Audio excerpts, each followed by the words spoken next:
रामू बहुत ही गरीब लड़का था।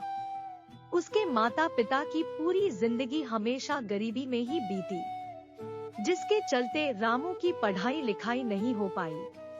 रामू के माँ बाप बहुत ही बूढ़े और गरीबी से लाचार थे, जिसके चलते रामू अपने माँ बाप की आर्थिक सहायता के लिए वह शहर के एक सड़क के किनारे जूते पॉलिश किया करता था, जिससे उसकी थोड़ी बहुत ही आमदनी हो जाती है, जिसके चलते उन कमाए पैसे से रामू का घर चलता था।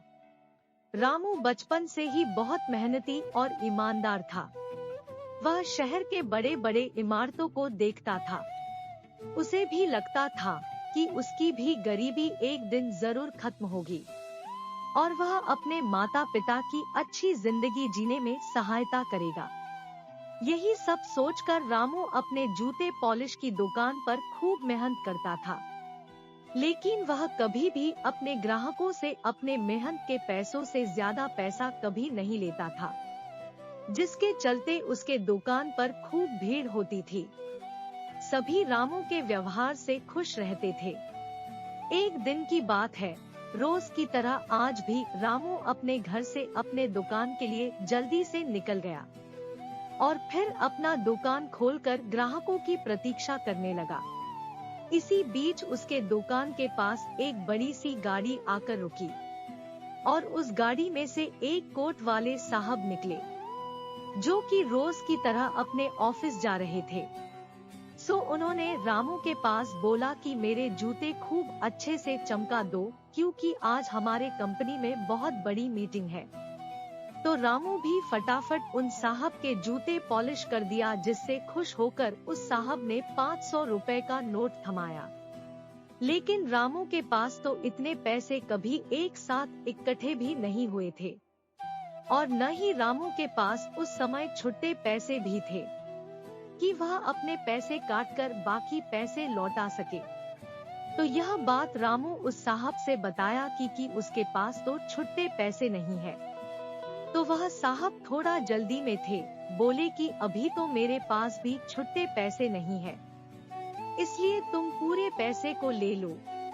तो रामू तुरंत बोल पड़ा, साहब हम गरीब जरूर है, लेकिन मेहनत करके पैसा कमाना चाहते हैं। अगर आपने मुझे एक बार इन पैसों को दे दिया तो हमें यह पैसा कमाने का तरीका तो आसान लग सकता है, लेकिन यह ठीक नहीं है।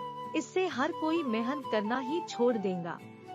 लोग बस दूसरों के एहसान के बदले जीना सीख जाएंगे और मैं ऐसा नहीं चाहूँगा। सो आप इन पैसों को वापस रख लीजिए और जब अगली बार आना तो मेरे जितने पैसे बनते हैं उतना दे देना।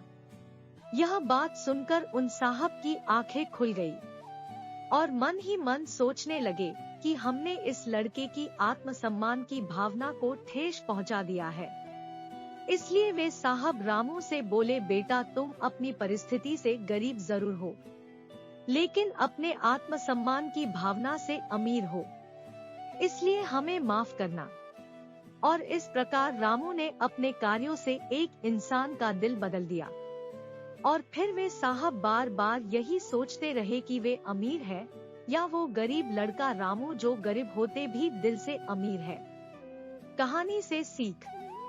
दोस्तों, गरीबी एक ऐसी चीज है जिसे इंसान के जीवन में कभी ना कभी जरूर रहता है, लेकिन अगर हम गरीब होते हुए भी अपनी आत्मसम्मान की भावना को कभी भी कम नहीं होने देना चाहिए, क्योंकि आत्मसम्मान ही एक ऐसी चीज है जो कि इंसान के इंसान होने का एहसास कराती है।